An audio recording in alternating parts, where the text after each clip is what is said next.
Hello friends, welcome back. Linear equation in two variables basics for class 9 part 4। Topics जो इसमें हम cover करेंगे, अभी हम जो क्वेश्चंस प्रैक्टिस कर रहे थे दैट इज़ हमारे 1 2 3 क्वेश्चंस हुए थे। अब यहाँ पर हम फोर्थ क्वेश्चन एक्सरसाइज 4.3 एनसीईआरटी का कर रहे हैं। तो एक बार मैं आपके सामने क्वेश्चन रीड आउट कर देता हूँ। That is the taxi fare in a city is as follows. For the first kilometre the fare is ₹8। देखिए, जो टैक्सी है जो कि किराया लेती है, फेयर आपका, तो पहले किलोमीटर का जो फेयर है, अगर आप 1 किलोमीटर ट्रैवल करते हैं तो ₹8 है, राइट।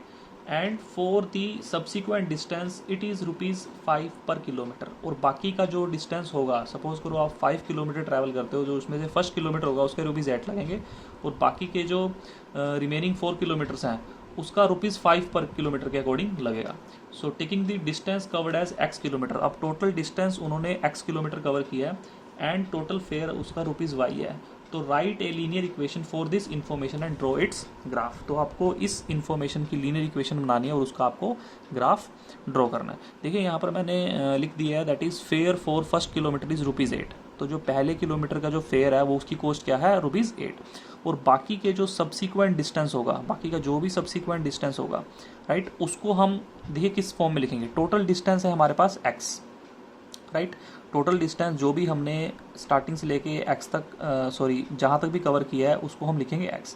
अब देखिए, हम इसमें सब्सिक्वेंट डिस्टेंस फर्स्ट किलोमीटर को छोड़ के जो भी हमारा रिमेनिंग डिस्टेंस है उसका हमने फेयर फाइंड आउट करना है। तो देखिए, x में से x हमारा टोटल डिस्टेंस, उसमें से हम 1 माइनस कर देंगे। 1 क्यों माइनस करेंगे? क्योंकि फर्स्ट किलोमीटर का हमने उसमें से माइनस करना है फेयर। तो x माइनस 1, x जो भी है हमारी वैल्यू, उसमें से हम पहला किलोमीटर माइनस कर दिया और उसको हम मल्टीप्लाई कर देंगे 5 से, बिकॉज 5 जो है वो रिमेनिंग फेयर है। Second kilometre, third kilometre, fourth kilometre, जो भी हमारा रिमेनिंग डिस्टेंस है उसका पर किलोमीटर के अकॉर्डिंग ₹5 है। अब ये हमारा रिमेनिंग जो डिस्टेंस है फर्स्ट किलोमीटर को छोड़ के उसका फेयर आ गया रुपीज़ में, राइट। अब टोटल फेयर की अगर हम बात करें तो first kilometre plus remaining kilometre, right. तो अगर हम टोटल फेयर की बात करें तो फर्स्ट किलोमीटर का फेयर प्लस जो भी फर्स्ट किलोमीटर के बाद जो सब्सिक्वेंट किलोमीटर का फेयर है that is x minus 1 into 5, right. और टोटल फेयर हमने लेना है y। ये हमें क्वेश्चन में गिवन है टोटल फेयर y। तो y is equal to first kilometre का फेयर दैट इज 8 और रिमेनिंग किलोमीटर्स का fare that is x minus 1 into 5, right. तो ये हमारी एल्जेब्रिक एक्सप्रेशन है। इसको हम थोड़ा सा और फर्दर सोल्व कर लेंगे। So y equals to 8 plus 5x, 5 को x से मल्टीप्लाई करेंगे, माइनस 5 को 1 से करेंगे, that is 5, 8 minus 5 is 3। So y is equal to 5x plus 3। तो ये आपका लीनियर इक्वेशन आ गई है आपकी इस सिनेरियो की। तो इस सिनेरियो के अकॉर्डिंग हमने इसकी लीनियर इक्वेशन आई है 2 वेरिएबल्स में, that is y is equal to 5x plus 3। तो देखिए, आप पुट करके भी देख सकते हैं। अगर x की वैल्यू मैं 1 लिखूंगा, दैट इज अगर मेरा 1 किलोमीटर है तो 1 किलोमीटर के अकॉर्डिंग y की वैल्यू क्या है, फेयर क्या आ रहा है, 5 प्लस 3 इज 8। तो देखिए, यहाँ पर 1 किलोमीटर के अकॉर्डिंग मेरा 8 आ रहा है फेयर, राइट। अगर मैं 2 पुट करूंगा तो देखिए, तो मेरा क्या आ रहा है, 5 10 प्लस 3 13। तो 13 ही आना चाहिए। देखिए, फर्स्ट किलोमीटर का 5 है और रिमेनिंग का प्लस 5, तो 8 प्लस 5 इज 13। तो यहाँ पर मेरा, अगर मैं x की वैल्यू यहाँ पर पुट कर रहा हूँ 2 किलोमीटर, तो 2 इंटू 5 इज 10 प्लस 3 इज 13। तो ऐसे मैं कोऑर्डिनेट्स निकाल सकता हूँ। तो देखिए, अब इसकी मुझे ग्राफिकल रिप्रेजेंटेशन की बात करनी है। सो हम इसका ग्राफ बनाएंगे। देखिए, मुझे इसके लिए सिर्फ यहाँ पर एक, फर्स्ट ऑफ ऑल मुझे कुछ कोऑर्डिनेट्स चाहिए ग्राफ बनाने के लिए। सो यहाँ पर मैं x और y, सिर्फ 2 ही कोऑर्डिनेट्स मुझे रिक्वायर्ड होंगे। फर्स्ट ऑफ ऑल मैं पुट करूँगा x is equal to 0। So y की वैल्यू क्या आ रही है आपके पास, दैट इज़ 3। x की वैल्यू फिर मैं पुट करूँगा, नेक्स्ट इज़ y की वैल्यू हम 0 पुट करेंगे। तो y की वैल्यू 0 पुट करेंगे तो यहाँ पर -3 डिवाइड बाई 5, तो -3 डिवाइड बाई 5, इसको डेसिमल में लिख लेंगे। तो 0 पॉइंट यहाँ 0 लगा दिया, तो 5 इंटू 6 इज़ 30, तो -0.6। तो मैं कह सकता हूँ कि 0,3 मेरा एक कोऑर्डिनेट हो गया और -0.6,0 मेरा दूसरा कोऑर्डिनेट हो गया। देखिए, 0,3, तो x की value 0 and y is 3। So y is 3। देखिए, एक मेरा पॉइंट आ रहा है this side, this point is 0,3। Next is -0.6,6। अब -0.6 कहाँ होगा, देखिए 0 ये रहा। अब इसके बीच में देखिए क्या है, 0.5 और एक पॉइंट यहाँ पर हो सकता है, राइट। तो ग्राफ पेपर पे करने का ये एक फ़ायदा है कि आप बिल्कुल एग्जैक्ट अपनी वैल्यूज़ को यहाँ पर लिख सकते हो। देखिए 0.5 यहाँ है तो -0.6 यहाँ होगा। तो this is my point which is -0.6 comma, और यहाँ पर जो मेरा y कोऑर्डिनेट क्या है वो 0 है। तो ये मेरा जो पॉइंट होगा एक्स एक्सिस के ऊपर लाई करेगा, राइट।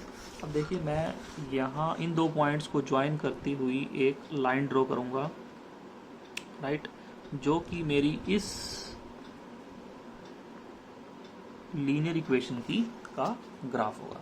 तो इसके ऊपर ही मैं यहाँ पर लिख दूंगा y is equal to 5x plus 3, right. तो देखिए इस सिनेरियो की ये तो थी मेरी एल्जेब्रिक इक्वेशन और ये थी मेरी ग्राफिकल रिप्रेजेंटेशन, या फिर मैं कह सकता हूँ ये इसकी geometric representation. So next is my question number 5 of NCERT exercise 4.3। तो यहाँ पर हमें बोला गया है, दो ग्राफ दिए हुए हैं। First of all this is my 4.6 figure and this is 4.7 figure. इस टाइप के दो ग्राफ दिए गए हैं और ये कुछ चॉइसेस हैं। देखिए 4.6 फिगर के लिए 1 2 3 4 इक्वेशंस दी हुई हैं, तो एंड 4.7 ग्राफ के लिए कुछ ये इक्वेशंस दी हुई हैं। तो हमें इसमें चेक करना है कि कौन सी इक्वेशन इन मेरी ग्राफ को की है या फिर इन ग्राफ के पॉइंट्स को सेटिस्फाई कर रही हैं, राइट। बेसिकली 4.6 में ये इक्वेशंस इस ग्राफ को कौन कौन से पॉइंट्स पे सेटिस्फाई कर रही हैं। देखिए अगर मैं ग्राफ की बात करूं तो ये मेरा ये जो पॉइंट है दैट इज़ 1, -1, और ये जो मेरा पॉइंट है दैट इज़ -1, 1। तो सबसे पहले हम इक्वेशन में वैल्यूज पुट करके देखेंगे। देखिए अगर मैं फर्स्ट इक्वेशन में वैल्यू पुट करूँ 0,0 सेटिस्फाई हो रही है। अगर मैं पुट करूँ -1,1 तो एक्स की वैल्यू -1 और वाई की वैल्यू, अगर मैं एक्स की वैल्यू -1 पुट करूँगा तो वाई की वैल्यू भी -1 आ रही है, बट यहाँ तो मेरी -1 पे 1 आ रही है, सो ये इक्वेशन सेटिस्फाई नहीं हो रही। अगर मैं सेकंड इक्वेशन की बात करूँ, देखिए यहाँ पर एक्स की वैल्यू 0, वाई की वैल्यू 0, तो 0 is equal to 0, equation satisfy. और सेकंड पॉइंट मेरा -1,1, तो एक्स की वैल्यू अगर मैं -1 पुट करूँ plus y is equal to 1, तो -1 इज इक्वल टू 0, तो 0 is equal to 0, equation satisfy. अगर मैं 1 और -1 पुट करूँ, एक्स की वैल्यू 1, वाई की वैल्यू -1, तब भी देखिए कैंसिल आउट हो जाएगा, 0 इज इक्वल टू 0, तो इस पॉइंट के लिए भी। सो दैट मीन्स सेकंड जो मेरी इक्वेशन है वो मेरे इस ग्राफ के इन तीनों पॉइंट्स को सेटिस्फाई कर रही है। अगर मैं थर्ड इक्वेशन की बात करूँ तो एक्स की वैल्यू अगर मैं -1 पुट करूँगा यहाँ पर, तो वाई की वैल्यू इज़ -2, तो यहाँ पर 1 को -2 इस ग्राफ के ऊपर लाई नहीं कर रहा, तो ये नॉट पॉसिबल। अब अगर मैं यहाँ पर एक्स की वैल्यू पुट करूँगा -1, देखिए -1 पुट करूँगा दिस इज़ -7, यहाँ पुट करके देख लेते हैं, एक्स -7 हो जाएगा अगर मैं -1 पुट करूँगा।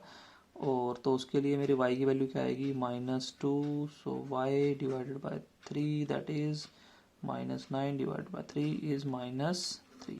तो x की वैल्यू -1 पुट करने पर y की वैल्यू क्या आ रही है, -3, बट यहाँ पर x की वैल्यू -1 पुट करने पर y की वैल्यू 1 आनी चाहिए, तो यहाँ पर 1 नहीं आ रही, so this is also not satisfying this graph.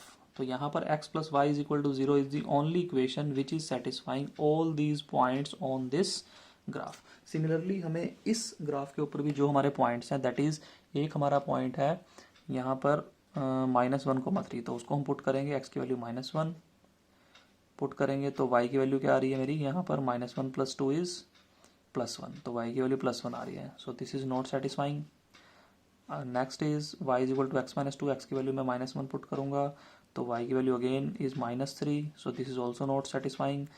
अगर मैं यहाँ पर x की वैल्यू -1 पुट, देखिए यहाँ मुझे वैल्यूज पुट करनी है। फर्स्ट ऑफ ऑल मैं ये फर्स्ट वैल्यू यहाँ पर इक्वेशन में पुट कर रहा हूँ जो इस इक्वेशन को सेटिस्फाई करेगी, so that will be the equation of this graph.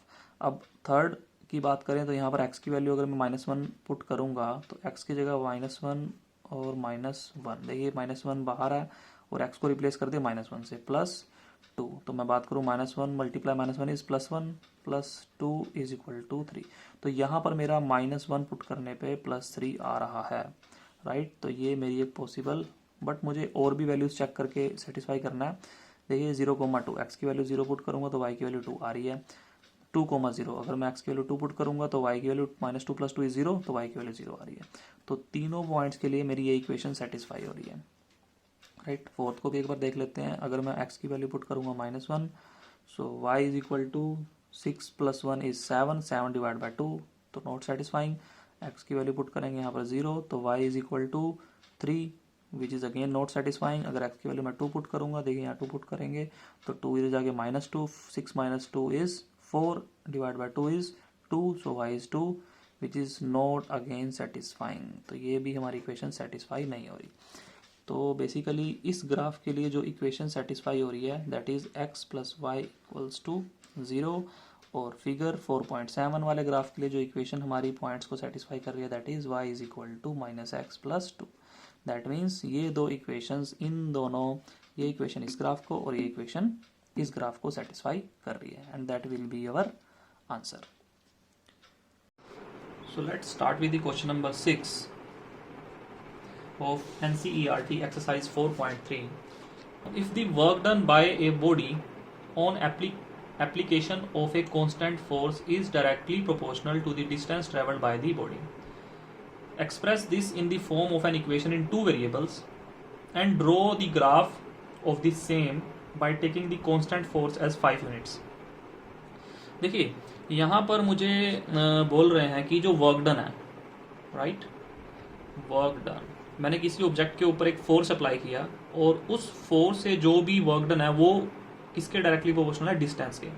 Suppose करो यहाँ पर मेरा कोई ऑब्जेक्ट है, राइट, और मैंने इसका कुछ मास है, मैंने यहाँ पर कुछ फोर्स लगाया, राइट। सपोज करो 2 kg का कोई ऑब्जेक्ट है, तो इसके ऊपर फोर्स लगाया तो ये सपोज करो 1 मीटर तक चला और यहाँ पर आ गया, राइट। तो इस टाइप का कुछ सिनेरियो है। ये सपोज करो 1 मीटर इसने डिस्टेंस ट्रैवल किया, तो हमें उसमें बताया गया क्वेश्चन में कि जो इसमें वर्क डन हुआ दैट इज ये इनिशियल पोजीशन से लेके इसकी फाइनल पोजीशन तक दैट इज आफ्टर 1 मीटर जितना भी वर्क डन हुआ वो इस डिस्टेंस के डायरेक्टली प्रोपोर्शनल है। तो प्रोपोर्शनैलिटी का जो साइन होता है this is the sign of proportionality. So work done is directly proportional to distance. I am representing distance by this letter D. So यहाँ पर जब भी हम प्रोपोर्शनैलिटी का साइन ओपन करते हैं, देखिए हम इस चीज को ऐसे लिखते हैं, work done is equal to k into d, where d is the distance, where k is any constant, right, k is any constant। तो जब भी हम प्रोपोर्शनैलिटी का साइन को इक्वल टू में चेंज करते हैं तो यहाँ पर हमेशा एक कांस्टेंट आता है, राइट। सो यहाँ पर जो भी कांस्टेंट है दैट इज k। सो आपको क्वेश्चन में गिवन है वैल्यू ऑफ k। देखिए आपको k की वैल्यू यहाँ पर कांस्टेंट फोर्स जो दिया हुआ है यहाँ पर दैट इज 5 यूनिट्स। तो यहाँ पर जो मेरा k है वो आपको क्वेश्चन में गिवन है दैट इज 5 यूनिट्स, राइट। तो अब अगर हम बात करें एक्सप्रेस दिस, अब इसको हमने, तो मैं लिख सकता हूँ इसको work done equals to, let's say work done equals to y, right, हमने वर्क डन को y मान लिया, एंड डिस्टेंस जो ट्रैवल हुआ है उसको हमने मान लिया x। सो हम लिख सकते हैं y is equal to 5x, right. So also read from the graph the work done when the distance travelled by the body is 2 units. तो देखिए अब मेरी इक्वेशन आ गई है। सो ये मेरी इक्वेशन है where work done is equal to 5 into distance, right. अब उसने पूछा है कि आपको वर्क डन बताना है when the distance travelled by the body is 2 units. तो अब डिस्टेंस अगर मैं यहाँ पर 2 यूनिट लूँगा तो फर्स्ट पार्ट में if x is equal to 2 units, right. So y की वैल्यू क्या होगी 5 into 2 which is equals to 10 units. तो वर्क डन क्या आएगा 10 यूनिट्स। सेकेंड पार्ट में अगर 0 यूनिट है सो y की वैल्यू क्या होगी हमारा, so if x that is distance travelled is 0 unit, बिल्कुल भी डिस्टेंस ट्रेवल नहीं हुआ, तो y is equal to 0 multiply by 5 equals to 0, right. इस केस में जो हमारा y है that is 0। So I hope आपको ये क्लियर हो गया। तो अभी हमने इसका एक ग्राफ भी बनाना है। तो जैसे कि हमने पहले ग्राफ बनाए हैं, तो इस इक्वेशन का हमने बेसिकली ये एक स्ट्रेट लाइन को रिप्रेजेंट करेगा और ये ओरिजिन से पास करेगा, राइट। यहाँ पर हम देखिए जैसे कि x की वैल्यू 2 पुट करने पर हमारा y क्या था 10 था, तो देखिए x 2 एंड y इज 10, तो पॉइंट कहाँ पर आएगा आपका coordinate, this will be your 2, 10, right. Next is 0, 0, आपका अगर x 0 था सेकंड पॉइंट में 0, 0, लेट्स से यहाँ पर मैं x की वैल्यू लेता हूँ -1, तो y की वैल्यू क्या होगी -1 मल्टीप्लाई बाय 5 दैट इज -5, तो -1 कोमा -5 भी मेरा एक पॉइंट हो गया, तो ये पॉइंट आएगा यहाँ पर -1 कोमा -5। अब इन तीनों पॉइंट्स को मैं ज्वाइन कर दूंगा, right. So this will be my required equation of y is equal to 5x। तो इस टाइप से आप अपना ग्राफ बना सकते हैं।